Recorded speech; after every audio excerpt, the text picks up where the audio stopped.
यूं तो देश के नेता प्रतिपक्ष कांग्रेस के सांसद राहुल गांधी इस देश में कई लोगों का हाथ थामते हैं, लेकिन ऐसा ही एक हाथ उन्होंने थामा था जो खासी चर्चाओं में रहा।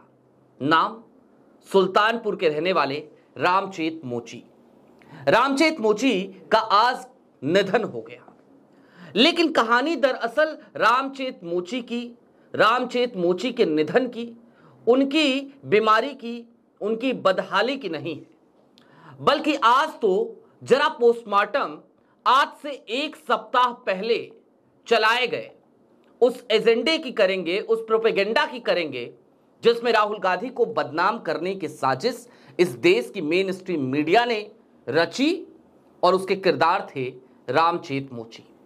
जी हां, चौंकिए नहीं, जिस रामचेत मोची के लिए कदम कदम पर राहुल गांधी खड़े रहे, जो रामचेत मोची अपने अंतिम समय में भी राहुल गांधी को शुक्रिया अता करते रहे कैमरे पर, उन्हीं रामचेत मोची का नाम लेकर राहुल गांधी को एक सप्ताह पहले बिहार चुनाव के दौरान बदनाम किया जा रहा था। सारी बातें जरा विस्तार से। नमस्कार, मैं स्वप्निल और आप मुद्दा देख रहे हैं। दोस्तों, आगे बढ़ें उससे पहले वही छोटी सी अपील। मुद्दा इन दिनों एक गंभीर आर्थिक संकट से जूझ रहा है। एक तरफ हमारे मेन बैंक अकाउंट फ्रीज चल रहे हैं, तो दूसरी तरफ हमारे 2.5 साल पुराने चैनल को हमसे लंबे समय तक छीन कर रखा गया था, जिसका असर हमारे रेवेन्यू पर पड़ा। ऐसे में आज की तारीख में डे टू डे ऑपरेशंस में मुद्दा को काफी मुश्किलों का सामना करना पड़ रहा है। लिहाजा आपसे गुजारिश है, यदि आप चाहें तो मुद्दा की छोटी छोटी मदद जरूर कीजिएगा। इसके लिए आप स्क्रीन पर दिख रहे QR कोड या फिर के नीचे दिख रहे UPI नंबर का इस्तेमाल कर सकते हैं। दोस्तों, सुल्तानपुर में राहुल गांधी अपने केस की सुनवाई के लिए जाते हैं। रास्ते में उनको एक छोटी सी दुकान दिखती है। हमारे यहां की भाषा में ऐसी दुकानों को गुमटी कहा जाता है। एक छोटी सी गुमटी दिखती है जिसमें रामचेत बैठे हैं, वो जूते चप्पलों की मरम्मत कर रहे हैं। राहुल गांधी वहां ठहरते हैं, रुकते हैं, उनसे उनका हालचाल जानते हैं, कोल्ड ड्रिंक साथ में पीते हैं, एक चप्पल भी सिलते हैं और उसके बाद राहुल गांधी वापस आ जाते हैं। लेकिन राहुल गांधी बातों बातों में रामचेत की बदहाली, रामचेत की तंगहाली को समझ लेते हैं। ये भी पता करते हैं कि रामचेत की मदद कैसे की जा सकती है। वो नरेंद्र मोदी की तरह आत्मनिर्भर भारत के ढकोसले या जुमलेबाजी की तरफ नहीं बढ़ते, बल्कि वो अपना हाथ आगे बढ़ाते हैं, रामचेत की मदद करते हैं, उन्हें कच्चा माल भी मुहैया कराते हैं, मशीनें भी मुहैया कराते हैं और उसके साथ ही कुछ आर्थिक मदद भी करते हैं, जिसकी कोई जानकारी पब्लिक डोमेन में नहीं है कि वो आर्थिक मदद क्या थी। लेकिन हां, रामचेत ने इस बात का जिक्र जगह जगह जरूर किया था। उसके बाद से लेकर अब तक राहुल गांधी लगातार उस परिवार के संपर्क में रहते हैं। राहुल गांधी से जब भी वो परिवार बात करना चाहे बात कर सकता है, बात हो जाती है। धीरे धीरे चीजें बदलती हैं।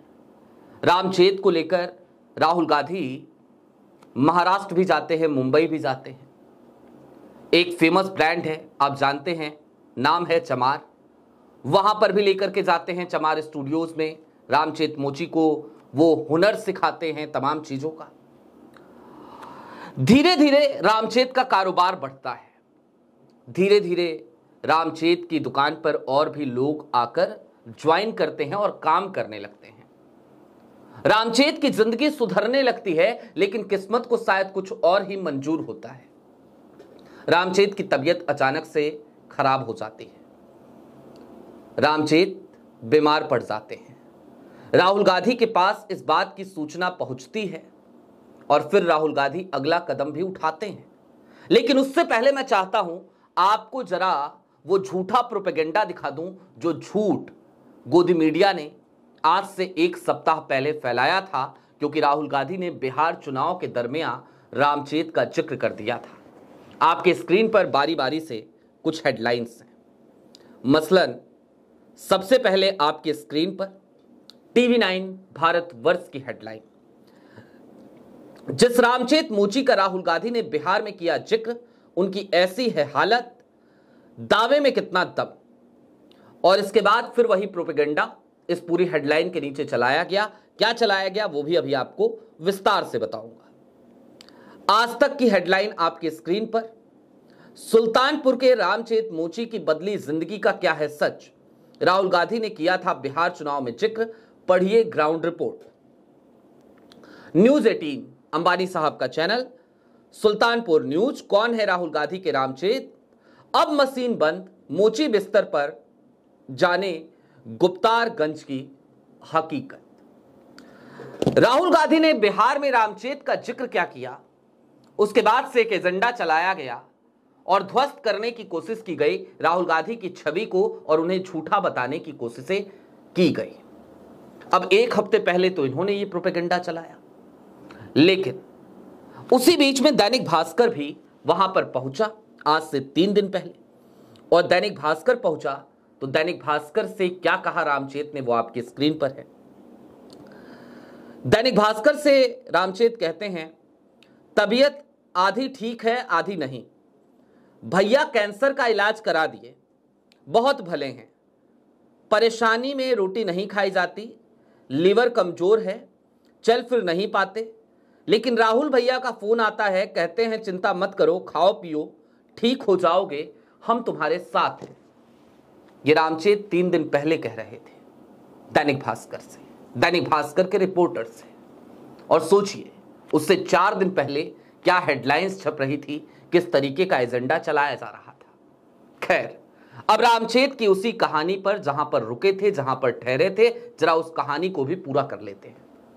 रामचेत की तबीयत खराब होती है। रामचेत की तबीयत खराब होने की सूचना राहुल को मिलती है। राहुल अपनी एक टीम भेजते हैं और उसके बाद रामचेत का इलाज शुरू होता है।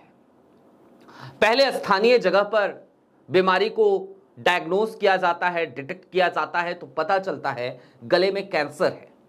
जिसके बाद रामचेत मोची का इलाज प्रयागराज में कराते हैं राहुल गांधी। कैंसर से वो काफी हद तक उबर गए, कैंसर से ठीक हो गए, कैंसर का इलाज कराया राहुल ने। और इसके बाद चूंकि उनकी सेहत काफी हद तक गिर चुकी थी, तो लगातार राहुल गांधी संपर्क में थे, बातचीत किया करते थे, दिलासा दिया करते थे, बताया करते थे कि आपको निराश होने की, परेशान होने की कोई जरूरत नहीं है, मैं आपके साथ हूं। लेकिन इन सब के दरमियान होने को कुछ और ही मंजूर था। रामचेत अपनी उसी खराब स्वास्थ्य के साथ आज इस दुनिया को अलविदा कह गए। और जब रामचेत आज नहीं रहे तो उसके बाद एक बार फिर देश के तमाम मीडिया इदारे वहां पहुंचे और फिर सबको यह खबर चलानी पड़ी, क्योंकि उनके परिवार का बयान आया कि रामचेत मोची की लगातार राहुल गांधी मदद कर रहे थे। अब सवाल यहां पर यह नहीं है कि राहुल गांधी ने मदद करके क्या कोई बहुत बड़ा एहसान कर दिया, नहीं।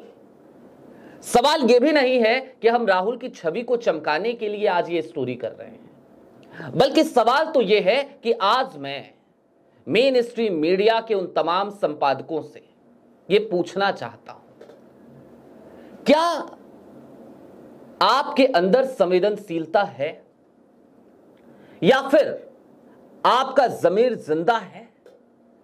अगर होता तो इस तरीके की हेडलाइंस नहीं छपती, अगर होता तो इस तरीके का एजेंडा नहीं चलाया जा रहा होता। देश के नेता प्रतिपक्ष राहुल की एक छवि तो हर किसी को पता है। राहुल के सामने किसी की समस्या चली जाए तो राहुल खड़े हो जाते हैं और कई बार बिना किसी को कुछ बताए वो उस व्यक्ति की मदद कर देते हैं। राहुल ने ऐसे ना जाने कितने ही लोगों की मदद करी है, और ये मदद का सिलसिला आज से नहीं चल रहा।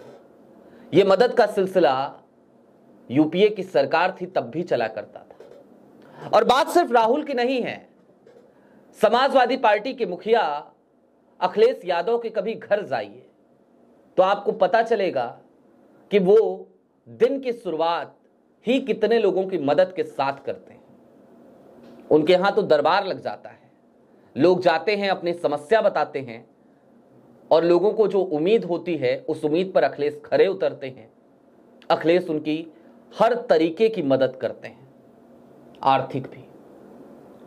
तो एक तरफ तो ये तमाम विपक्ष के नेता हैं जिनकी सत्ता नहीं है, जिनके हाथ में ताकत नहीं है, लेकिन फिर भी वो संवेदनशील हैं, वो लोगों की मदद कर रहे हैं, लोगों की जिंदगी बदलने की पुरजोर कोशिशों में लगे हैं। दूसरी तरफ ये गिद्ध मीडिया है जो ऐसे मसलों पर भी, जहां कोई बीमार है, कैंसर से पीड़ित है,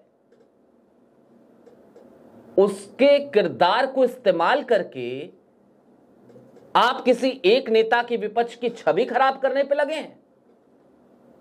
क्या ये जिम्मेदारी थी क्या मीडिया की? अरे आपकी जिम्मेदारी सत्ता से सवाल पूछने की थी, वो आप कर नहीं रहे। आपकी जिम्मेदारी आज की तारीख में बिहार में जिस तरीके की धांधली चुनाव के दौरान दिख रही है, वहां पर जाकर के अड़ने की थी, अपने कैमरे लगाने की थी, सच दिखाने की थी, ज्ञानेश कुमार से सवाल पूछने की थी, वो आप कर नहीं रहे। आप कर क्या रहे हैं? आप कर रहे हैं तो बस फर्जी प्रोपेगेंडा, फर्जी एजेंडा। और मुझे माफ कीजिएगा, मुझे आपसे कोई उम्मीद है भी नहीं, इस मीडिया से कोई उम्मीद है भी नहीं। अपने ही पैसे को आज कोसना पड़ रहा है तो उसके पीछे जाहिर सी बात है कि हमारे उन्हीं अपनों ने जो कभी अलग अलग न्यूज रूम में साथ रहे हैं, उन सब ने आज की तारीख में सत्ता के आगे इस हद तक खुद को झुका दिया है, इस हद तक रेंगने लगे हैं कि फिर लगता है कि इस देश में ये मीडिया संस्थान चल ही क्यों रहे हैं। ये सब अपने नाम में परिवर्तन करके इसे पीआर एजेंसी के तौर पर रजिस्टर क्यों नहीं करा लेते हैं। बहरहाल अभी के लिए दीजिए इजाजत। चैनल पे नए हो तो सब्सक्राइब करते हुए जरूर जाइएगा। बहुत शुक्रिया।